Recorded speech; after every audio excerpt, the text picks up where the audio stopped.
Most traders get it backwards. They're thinking, I want to find a good strategy and I'll get profitable, and then I'll figure out how to get consistent with it. It's like, no, if you want consistent profits, you need to focus on the consistency first. You're listening to Kerry Lutz's Financial Survival Network, where you get valuable information you just can't find anywhere else. To thrive in today's trying times, you need the Financial Survival Network, now more than ever. Go to financialsurvivalnetwork.com and get your free newsletter and gift. Financial Survival Network, now more than ever. And welcome. You are listening to and watching the Financial Survival Network. I'm your host, Kerry Lutz. Got a new guest on. He has been trading for nearly 20 years. He's been successful trading. His real satisfaction is by teaching others how to become successful traders. And Brian McAboy, welcome to the show. So first, how did you become a trader? Well, I started trading. I've been helping other traders for almost 20 years. I started trading actually back in the 90s. Back in the day before the internet, there was a guy named Ken Roberts who had this excellent book on a direct mail campaign through the snail mail. And the book was, he was selling a book called The Greatest Business on Earth. And he was talking about futures trading. And it was a great book, and he did really well with it. Introduced a lot of people to the world of trading, myself included. And it was pretty interesting because that was back in the day. Like I said, this was pre-internet. This is when if you wanted to place a trade, you're picking up a telephone, like a landline. Sure, I remember those. Calling a broker to place your trade. I knew one of the guys who was responsible for inventing or creating day trading, and he actually, credited as one of the fathers of it from back in 87. After the first, after the crash of 87, his name was Harvey Houtkin, and he was an interesting character. So, what do you think the best part of trading is? Well, the best part of trading is it's a great thing and a liability at the same time. Is really the low barrier to entry. Any other business that you want to pursue, it's going to take a reasonable amount of upfront capital, and usually a length of time and a learning curve. And it's not, and a lot of times it's not just that easy to enter that market. But with trading, anybody can start trading today. All you need to do is fund an account, and you can trade. There are no other requirements. But to be successful. Now, that's a whole different story. And like I said, that's where it's a liability, the almost zero barriers to entry. So many people, because there are no barriers to entry, it kind of feels almost like an entry-level job. Mm-hmm. Hey, I don't need a degree for that job. I can just go walk right in and start doing it. But it's not an entry-level job. It's a skilled profession. I mean, if you think about it, trading for individuals, but if you're trading in the global markets, trading is professional speculation. Mm-hmm. In its essence. I mean, we're sitting here and we're trying to anticipate what we think is going to happen, and we're placing bets. Right. And so at this level, though, you can't afford to be a rookie. You can't afford to be average, or you're just going to take a beating. It's professional, and you're up against professionals. That's true, for sure. Oh, yeah. So obviously you're a professional. How did you become a professional? Well, I had to learn things the hard way. Back when I was cutting my teeth, there wasn't much good help out there. And so my first year, I kind of, I had Ken Roberts' book, which was cool. And it was a paper book. It wasn't like anything on a computer. We didn't have YouTube videos and stuff back then. So, I jump into this, I start an account, and I'm trying to learn how to trade. And my broker, he was a young kid. He didn't really know much about it. He knew how to help me place trades. And so I'm trying to train myself, and I'm just flying along by the seat of my pants and not knowing what I'm trying to train myself, and I didn't know what I was doing, which is made for a lousy trainer. Mm-hmm. So anyway, I got kind of lucky though. I started with a $30,000 account, and over the first year, I managed to run it up to over $47,000. And then I just got completely stupid, and the stress finally got to me because I knew I didn't know what I was doing, and even when I was winning, it was still stressful. I mean, here I am. I'm a young guy, and And I feel like I'm having a heart attack all the time. Just because I'm so wound up. And so eventually the stress got to a point where apparently my subconscious said, you're going to stop trading because this is going to really screw you. I mean, it's like sometimes when you work too much and you wind up getting sick and you're bedridden for a week because your body just says you're taking a break whether you like it or not. Sure. Yeah, I know that. So it was kind of the same thing. And that's part of why some traders actually, they don't just take a beating. They actually go ahead and blow up their account, which I did. I ran it all the way down from $47,000 down to $1,700. Wow. Yeah. And so needless to say, I took a break. And now, fortunately, before that, I had been working, at the time I was still working in a manufacturing plant making plastic bottles for like Coke and Pepsi and Gatorade and stuff. And it was a super high volume, high speed, high dollar, razor thin margin operation. And I was the quality assurance manager. So it was my job to make sure that we're getting good, consistent production out of everything, the equipment and all the people. And so most of my time as a quality manager, part of the time was spent with the machines, but most of my time was spent with the people in the plant. I had 183 people I was responsible for. Right. And 7 different departments, 4 different shifts, all these different people, all these different jobs. And it's my job to make sure everybody's doing their job the right way and doing it consistent. And so a friend of mine, I was talking with her and let her know, telling her about blowing up my account and everything. She's like, Brian, at your work, your job is to get everybody good at what they're doing and get consistent performance out of them. Just take what you're doing at work and apply it to your trading. And I'm thinking, duh. Like I said, I was looking at it kind of like an entry-level job. I can just jump in, it looks easy enough. I'll just learn as I go. Mm-hmm. That's why I took a beating though. So what I did was I took my quality assurance stuff, I'll break down for you here in a second, but I took my quality assurance stuff and applied it to my trading. And I was able to actually get a handle on it where I knew what the heck I was doing and settle down and turn things around. Now, it took a little while to figure things out. But generally with quality assurance and the way I teach people how to apply it to their trading, there's 3 basic steps to the process. First is you have to establish consistency first. Most traders get it backwards. They're thinking, I want to find a good strategy and I'll get profitable and then I'll figure out how to get consistent with it. It's like, no, if you want consistent profits, you need to focus on the consistency first. Because if you have a consistent process, that's easy to adjust and to make better. But if you're all over the place, that's kind of hard to fix. And that's where most traders find themselves, is they're all over the place. Right. So focus. You need focus. Oh, yeah. We establish consistency first. And then the next thing we do is, and again, this is just where people aren't taught how to do it right, but we want to establish confidence in what we're doing. So there's testing that goes into it, and you have to know how to test the right way. Otherwise, the testing can actually be more harmful than helpful if you're not testing the right way, because it gives you results that you can't rely on. But anyway, so we get a good process, we confirm that it works, and then we dial it in for profit. And then I take them through the mental conditioning, the training, so that their execution is good. Gotcha. And this is how you get good at trading, is you don't try to trade everything. You find a strategy that works for you, that's a good fit for you. And that's a really crucial thing too. A lot of people think, they can just grab somebody else's strategy because, they're making money. It's like, no. It has to work for you, because if there's certain things about it that don't agree with you, the internal conflict will have you second guessing yourself somewhere along the way, or just plain sabotaging yourself.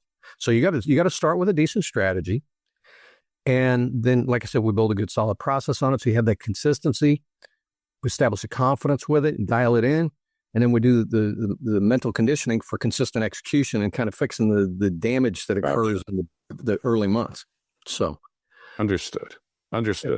All right. So when you're going to take on a new client to train, do you ever just tell them this isn't right for you? Don't do it. You're going to lose money. Oh, yeah. Yeah. If I'm talking to somebody, well, one of my favorite questions to ask people, if they're wanting to, be an independent trader, one of the favorite questions to ask is, have you ever started and run your own business? Mm-hmm. If they say no, what that tells me is, they've never had to go through that learning curve of starting and running a business. And it's a substantial learning curve. And the thing is, there's mindsets and perspectives and expectations and all kinds of stuff that goes with running a business versus just being an employee. If you've been an employee your whole life, yeah, you used to, you put in some time, you get a paycheck. It doesn't work that way in trading business. Oh, you know what my father used to say? He was a lifelong entrepreneur. He used to say, anytime you go into a new business, you pay for lessons. Oh, yeah.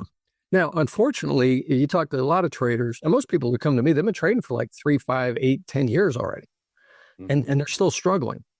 And one of the most common comments is, "Yeah, but I've learned a lot about myself." Yeah. Well, life is a learner. It's not for a lot of lessons, though. Yeah, and there can be very costly. Oh, yes. That's why when trading, I know for sure risk management is key. Oh, yeah. Well, again, one of the perspectives that you learn as a business owner, and you go through the lessons that you learn in starting and running your own business is you always have to have the long game in mind because you're playing the infinite game. The goal is to stay in the game, not to just win this month. Mm-hmm. That's I've heard that from Simon Sinek and a handful of others, and I love that perspective. It's like, no, we're not trying to win this quarter. We're not trying to win this month. We're in it for the long haul. We want to be in this for the long game. So we have to. Survival is the first order of business. Now, let me ask a question, because since we're talking about business, if you were to hire somebody as a trade, let's say you wanted to start trading, but you wanted to hire somebody to do it for you, or somebody comes to, you got a great business idea and you're going to hire somebody to do the startup for you. Would you just hire somebody because they're cheap and they'll say, sure, I'll do it for you. I'll do it for almost nothing. But I don't know what I'm doing. I'll just kind of learn as I go. Or would you want to, have somebody who's trained and they know what they're doing and they actually have the competence to do it? I mean, who would you want to hire? Yeah. Yeah, well, obviously, well, yeah. See, here's the funny thing about it, though. So many traders, and I'm not judging anybody. I was totally guilty of this myself. Mm-hmm. When you go into it yourself, you're the trader you're hiring. And so if you don't know what you're doing, do you want to just jump into it and start trading? Or do you want to say, wait a minute, I don't know what I'm doing. I'm new to this. I need to go get trained up before I start trading with real money. Yeah. Actually acquire the skills of this profession. Or it's just like hiring a lawyer or, a good mechanic, where it's like, you want somebody who knows what they're doing, not figuring it out as they go. Yeah, I gotcha. So I guess really the key is knowing yourself, right? Oh, self-awareness is huge. Absolutely. Yes. Mm-hmm. And well, right along with that, though, is being brutally honest with yourself. Mm-hmm. I mean, it's okay to be self-aware, but if you're sitting there going, no, I can do this. It's like, no, that's how you spend 5 years taking a beating and getting a lot of life lessons without making money. Yeah, I can understand that. So, yeah, so sometimes I'm sure you think somebody is good when you first meet them, and then they turn out not to be so good, right? Oh, now, in fairness, most of the people who come to me are generally successful people. I mean, traders on the whole are above average people. I mean, if you think about it, you almost have to be in order to be in a position to trade.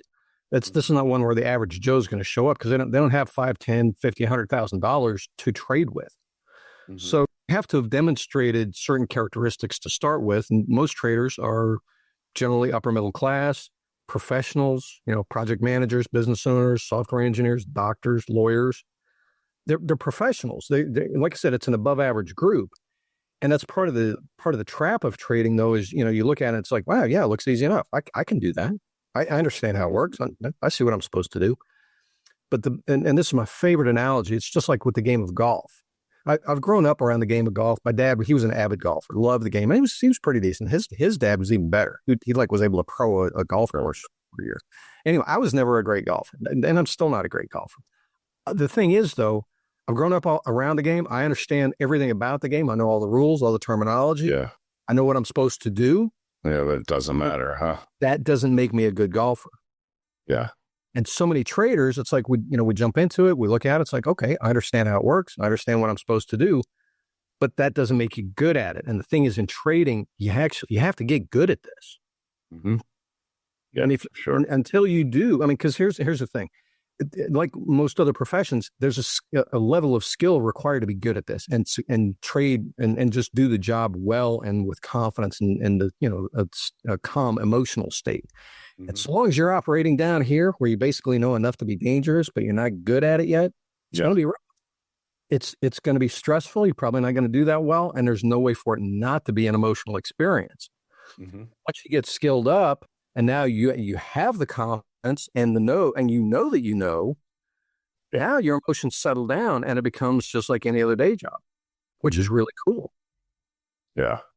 Yeah. So who's like the most successful trader you ever met? Well, met in person. Unfortunately, with trading, I haven't met that many traders face to face. I met a lot of people online, met a lot of traders. They've come into contact with one way or the other. Actually, Ray Barrows is probably my favorite. He's a guy who's been in the game for a long time. I mean, I've known quite a few traders, but yeah, he's probably my favorite. He's just a super nice guy, super sharp, got good perspectives and everything, a lot of fun. My favorite one that I've ever heard of, though, was Nicholas Darvis, the guy who wrote the book a long time ago, way before the internet and everything, How I Made $2 million in the stock market. This was like in the 60s. Mm-hmm. And he was funny because he was a professional ballroom dancer and got started trading because one guy didn't have the cash to pay him. So he didn't. Anyway, he wound up getting $3,000 worth of stock as payment for one of the gigs that he did. And that's how he got started trading. But the way he approached the trading was, yes, I'm going to get good at this. And I'm going to be very mindful that I'm a human being and I'm susceptible to certain influences like opinions of others and all that kind of stuff. And so his whole focus the entire time was, I'm going to develop a method that I like and it makes sense to me and I can demonstrate that it works and I'm going to get very good at it. And he was able to take $3,000 and turn it into $2 million in just a couple of years. Right. And that was a huge accomplishment. I mean, this was back before we had long distance across the ocean. He was trading via cable and was able to accomplish that. So anyway, yeah. But other than that, yeah, like I said, I over the years, I've come to know a lot of really good traders, a lot of different backgrounds. Some folks know trading psychology, others, they're in Forex and like in the prop firms. Another buddy of mine, he's big into strategy. He's a really good strategy developer. And so for anybody that's listening, if you have an interest in trading or if you're already trading and you're kind of wondering, where's your starting point, one of the very first things you have to do is don't try to be a discretionary trader where you're just going to sit down and just trade whatever the market's throwing at you and you're just trying to chase it around. You do want to pick a strategy, a specific method, again, that you can get good at. And so your process is going to be built on a strategy. And it's really important that you have a strategy, again, that suits you well, you understand it well, it agrees with kind of how you see the markets and your philosophies and how you like to operate anyway. And that's your starting point. And so if you like, I've got a free guide that I wrote. It's called the Perfect Trading Strategy Guide, but it's the 9 criteria when you're looking at a strategy. It's like you want to run it through this criteria list to make sure that it is going to be a good fit for you, because that's your starting point, is just what kind of method do I want to trade? Yeah. And so for somebody starting out, what do you think is best? Really, it's totally wide open. It all depends on who you are. Some people, they're good with day trading. They can sit there and in front of the charts 6-8 hours a day and love every minute of it. Others, 2-3 hours, and past that, it's diminishing returns big time. Some people sitting in front of the charts at all really sucks. And it's like, no, I'm going to be an end of day trader, or, like it's a half an hour a day where I'm just sitting down with the daily charts. I mean, that's one of the best things about trading is you can choose your involvement and your working hours however you want. It really is going to be driven by your financial goals, what you're wanting to get out of trading, what kind of return on your capital and your time. Do you enjoy it? But the trading hours, your financial goals, your level of enjoyment, your kind of passion for the activity itself. You need to answer those questions. Those are like core questions. And those are the same questions you would ask about any business you might be looking to get into. Yeah, but definitely with trading, and you do need to look at them. Don't just jump into it saying, I want to make some money, and that's the only guidance you've got for making decisions. You'll get sucked into buying so much crap that just costs you money. Sure. Hey, I understand. It's a serious commitment. And what about having like a business plan for trading? Oh, absolutely. Absolutely. And the cool thing is it doesn't have to be some big 20-page, formal, business plan. Like if you're trying to start a Fortune 500 company, it can be a pretty simple document, but you do need to go through it. And like we were talking about earlier, in standard business plan, the first section is the executive summary. Mm-hmm. Who's going to be executing this plan and what are their qualifications? And so again, you kind of need to, be brutally honest with yourself, self-awareness, be brutally honest with yourself. Am I a total rookie at this? Do I have some skills that, that I can bring to it that will transfer? For most people, no. So it's like, okay, where do I need to? How do I become a good trader where I do know what I'm doing?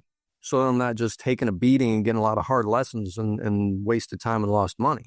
And so, but a business plan, short business plan, brutally honest, am I even suited for this? Do I want to do it? And then, what are my goals? What do I want to accomplish with trading? And, how much am I willing to, possibly lose with it? And I'll be totally married to it. You always got to be trading with money that you're okay with losing. That's not going to screw you up, cost you your marriage or anything. Business plan, simple business plan. And again, the basic structure, what are you trying to achieve? What's your plan to achieve those goals? Yeah. Gotcha. All right. So people want to find out more about you, connect with you on the web, Brian. Where is the best place to go? InsideOutTrading.com. And if you'd like, if you go to InsideOutTrading.com/Lutz, Lutz, good starting point. They can pick up the free trading strategy guide. All right. And get a little quick intro into the thought process. That's like an initial thought process to become a successful trader. That's a good starting point. So. All right. I like it. All right. Well, hey, thank you for coming on. If you got any questions for Brian, myself, KL@KerryLutz.com is the email address.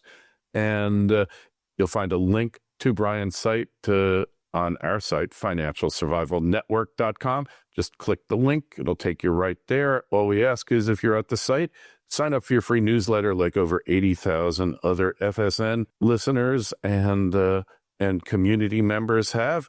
Brian, we'll talk to you again. Thanks for coming on. Hey, thanks for having me on, and applaud everybody that's here looking to, improve their lives and make some money along the way. Thanks for listening to Kerry Lutz's Financial Survival Network, your solution to today's trying times. For the latest, go to financialsurvivalnetwork.com. Financial Survival Network, now more than ever.